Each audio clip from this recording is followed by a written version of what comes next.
E mais um quadro Itália Canta, hoje homenageando a família Agnolon. Hoje chegamos à homenagem de número 565 do Itália Canta, esse quadro que foi elaborado pelo saudoso Dr. Tobias Musael. O Itália Canta é uma parceria entre Rádio Difusora, Jornal de Jundiaí e Círculo Italiano. A pesquisa histórica é feita pelo nosso companheiro Rolando Giarola. Hoje, então, homenageamos a família Agnolon. Queremos agradecer a presença do senhor Roberto Agnolon. Bom dia, senhor Roberto. Obrigado pela presença.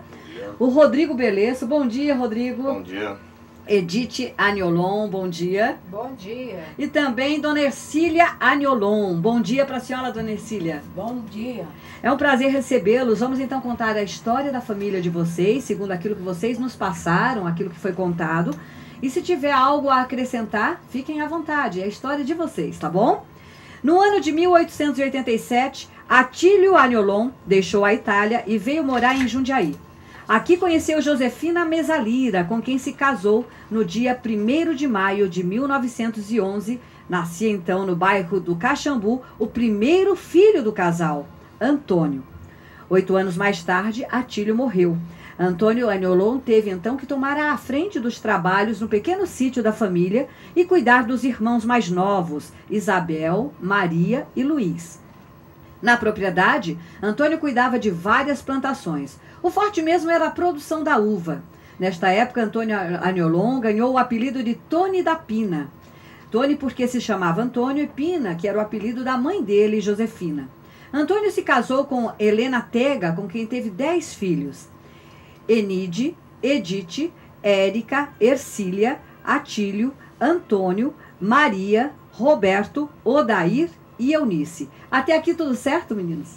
Tudo ok, né? Muito bem. O filho de imigrantes italianos teve vida ativa no Caxambu. Foi presidente da comissão da construção da igreja do bairro, além de participar da organização de eventos importantes que aconteciam na cidade, principalmente as primeiras festas da uva realizadas em Jundiaí. Antônio Agnolon, o Tony da Pina, foi fundador, diretor e presidente da Sociedade Esportiva Caxambu. Neste clube ele também jogou futebol. Em 1985, a Sociedade Esportiva Caxambu o homenageou com uma placa de prata. Ele é o sócio número 1 do clube. Por seu espírito de justiça e honestidade, Tony da Pina era chamado para resolver problemas dos vizinhos, como em casos de divisas de sítios e heranças. Antônio Agnolon foi um dos pioneiros da indústria vinícola de Jundiaí. Era amigo e compadre de Antônio Borim e João Cerezer, que mais tarde viriam a ser grandes empresários na produção de vinho. Em 1952, a família Agnolon se mudou para a Ponte São João. No novo bairro, Antônio trabalhou como construtor de casas e foi membro da comissão para a construção do Salão Social e da Igreja de São João Batista, então presidida pelo padre Ângelo Cremonte. Foi presidente da diretoria do Conselho Deliberativo do Jaú Futebol Clube por diversas gestões, destacando-se na construção da sede social em 1958. Foi homenageado no aniversário de 50 anos do clube com a medalha de penhor de gratidão e dinamismo em 1977. Antônio se destacou na vida profissional como pedreiro e construtor, tendo levantado mais de 150 casas em Jundiaí, inclusive sendo pioneiro no início dos anos 70 nas primeiras residências do bairro da Malota. Ele primava pela união e harmonia familiar, promovendo festas e confraternizações em datas como Natal e aniversários, reunindo toda a família. Eram ocasiões nas quais se reuniam mais de 50 pessoas entre filhos, netos e bisnetos. Tony da Pina se aposentou em 1974. Como o passatempo favorito dele era a pescaria, foi morar na represa de Praia Azul, em Americana, mas sempre mantendo uma casa em Jundiaí. Ele faleceu em 28 de junho de 1992. Em Jundiaí, na Casa de Saúde Dr. Domingos Anastácio, ele faleceu. A família conta que pouco antes de morrer, ele cantarolava uma música italiana. Todos os filhos de Antônio se casaram e continuam morando em Jundiaí. Muitos já estão aposentados. A família cresceu.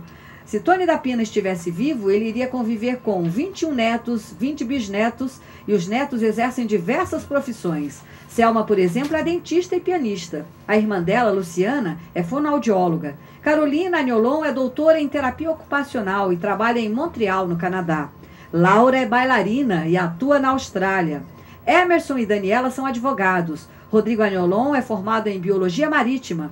Existem também professores, empresários e economistas. Puxa, que diversidade, hein? Os bisnetos de Antônio Agnolon também seguiram seus caminhos. Marcelo é cineasta, Daniel é doutor em música. Esta, então, é a família, é a história da família Agnolon. Agora vamos falar um pouquinho da vida de vocês. Como era? Vocês conseguem se lembrar um pouquinho desse avô de vocês? Um pouquinho, como ele era, como era a convivência com ele. Ele era uma pessoa extremamente ativa pelo número de coisas que ele realizou, né? O avô Atílio? O Atílio. Nós não conhecemos, porque... Ah, não, desculpe, o avô não. O avô morreu quando o pai de vocês era bem novo, né? 8 anos. Né? Então, o pai, perdão, a pergunta foi errada. Como é que era essa convivência? Como era a vida em família? Ah, era muito boa, né? Agora nós assim crescemos, ele sempre nos ensinou a trabalhar. Quando ele tinha já 14 anos, já nos colocou na fábrica. Sim. E a gente sempre trabalhando para ajudar a família, cuidando dos irmãos menores.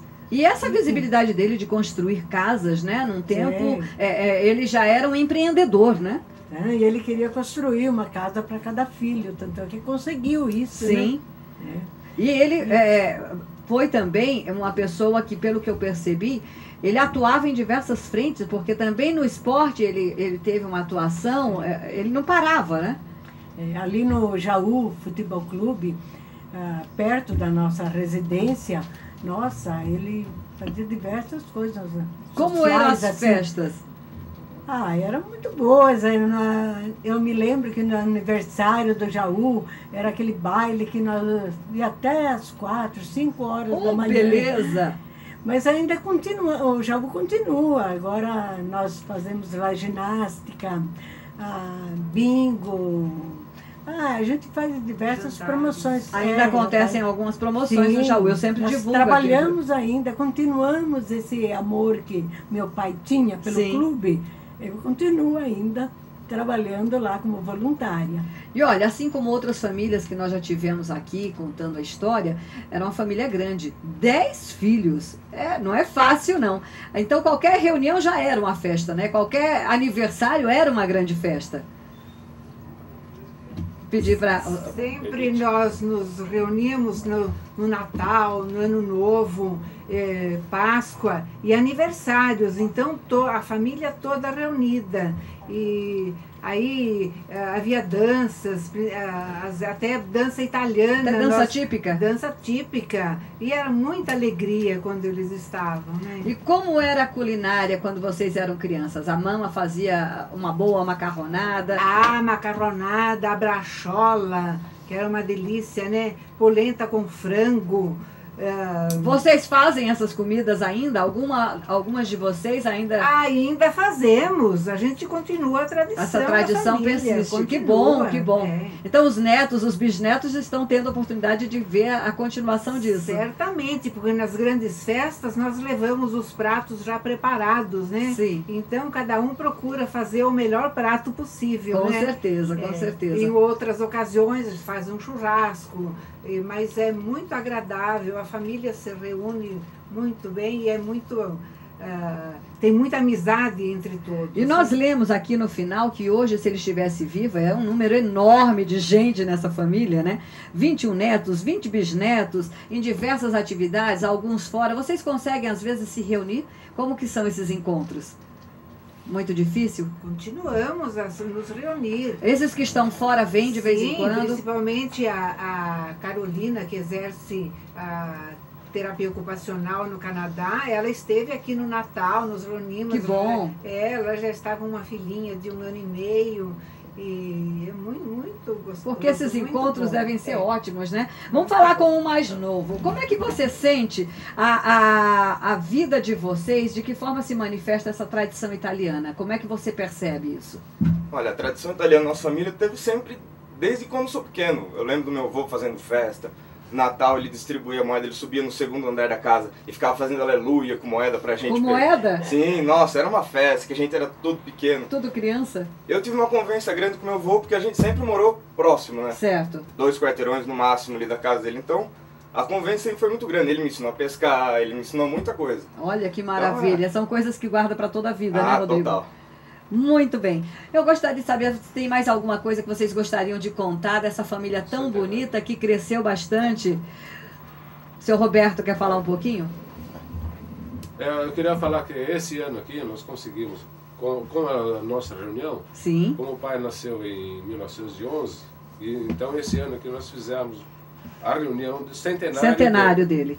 Comemoramos o centenário dele. Que maravilha, que maravilha. Conseguiu reunir então a família. Conseguimos reunir toda a família junto aqui em Jundiaí mesmo, certo, na casa do nosso cunhado mais velho. Então nós reunimos a família toda aqui. Olha, a gente fica contente de poder contar mais uma história de uma família que veio para Jundiaí, que até hoje está em nossa cidade, colabora tanto para que a cidade cresça. E com uma história bonita como a de vocês, a do pai de vocês, do avô, que vieram, acreditaram em nossa terra e principalmente ajudaram a fazer o que nós somos hoje. Muito obrigada. E agora, em homenagem à família Agnolon, nós vamos ouvir o Solemio com Mário Lanza.